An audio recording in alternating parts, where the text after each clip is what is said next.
Olá, meus irmãos, graça e paz. Na nossa devocional de hoje, em 2 Pedro 3, de 1 a 7, eu gostaria de tratar um tema muito importante: o fim dos tempos, a consumação, o dia do juízo. Para isso, vamos estar lendo 2 Pedro 3, versos de 1 a 7. Diz assim a palavra do Senhor: Amados, esta já é a segunda carta que vos escrevo. Em ambas procuro despertar a vossa mente sincera com lembranças, para que vos recordeis das palavras ditas anteriormente pelos santos profetas e do mandamento do Senhor e Salvador, dado por meio de vossos apóstolos. Sabeis antes de tudo que nos últimos dias virão zombadores com sua zombaria, andando de acordo com seus próprios desejos, dizendo: onde está a promessa da sua vinda?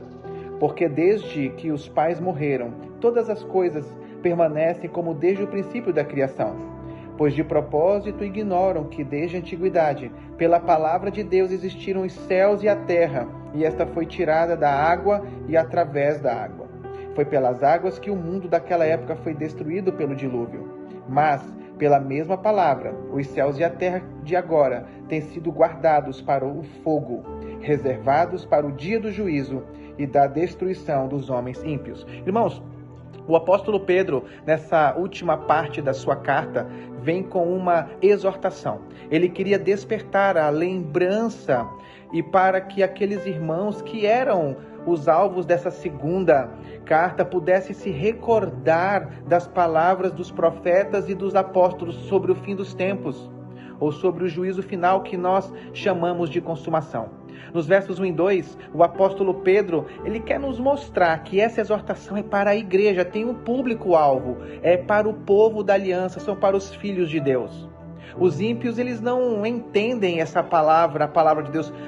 O mundo secularizado, esse mundo ímpio, esse mundo caído, a ideia de um juízo de Deus, de um juízo final, é uma mentira contada por extremistas.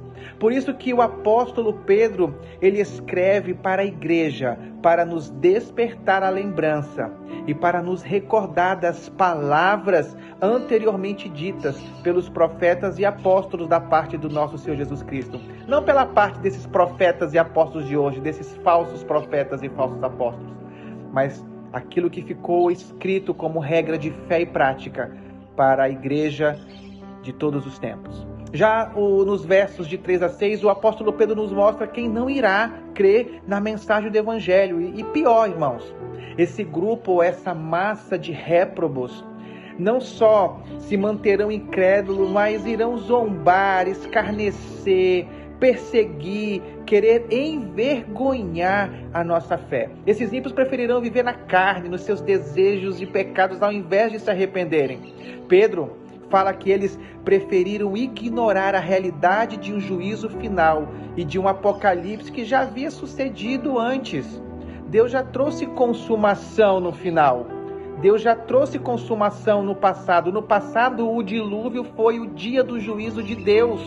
Para os povos do passado, o dilúvio foi o primeiro fim do mundo, com o arrebatamento do seu povo, é claro.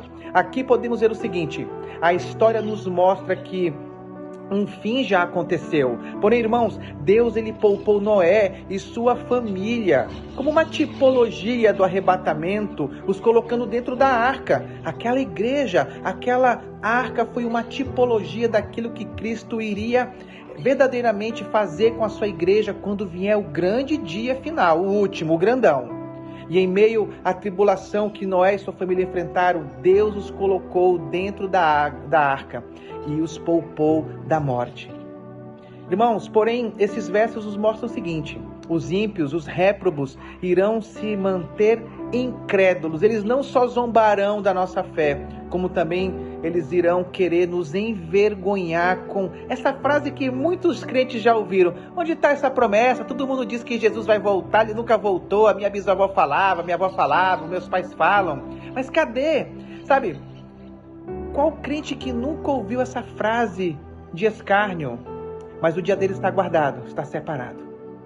Sabe, em último lugar, no verso 7, o apóstolo Pedro nos mostra que, pela mesma palavra de Deus, um dia que o apóstolo chama de o dia do juízo, o mundo será destruído pelo fogo, e todos que zombaram da nossa fé. E desse dia irão se lamentar Isso porque esse mundo que você vê agora será destruído pelo fogo e todos os homens ímpios serão juntamente destruídos e receberão o castigo da perdição eterna e ficarão longe da presença do Senhor, da sua glória e do seu poder. Mas sabe, para nós os crentes, esse dia é um dia de alegria. Para nós os crentes, esse dia será um dia de jubilação, de tributo, de adoração. Enquanto esse dia todos os elementos da terra se dissolverão, nós que estamos vivendo em santidade, em piedade, aguardando e esperando ansiosamente a vinda do dia de Deus, esperamos contemplar os novos céus e a nova terra nos quais habita a justiça. Que como crentes, nosso maior anseio seja o dia do juízo. Isso porque para a igreja verdadeira esse dia será um dia de jubilação e de alegria eterna. Que Deus te abençoe.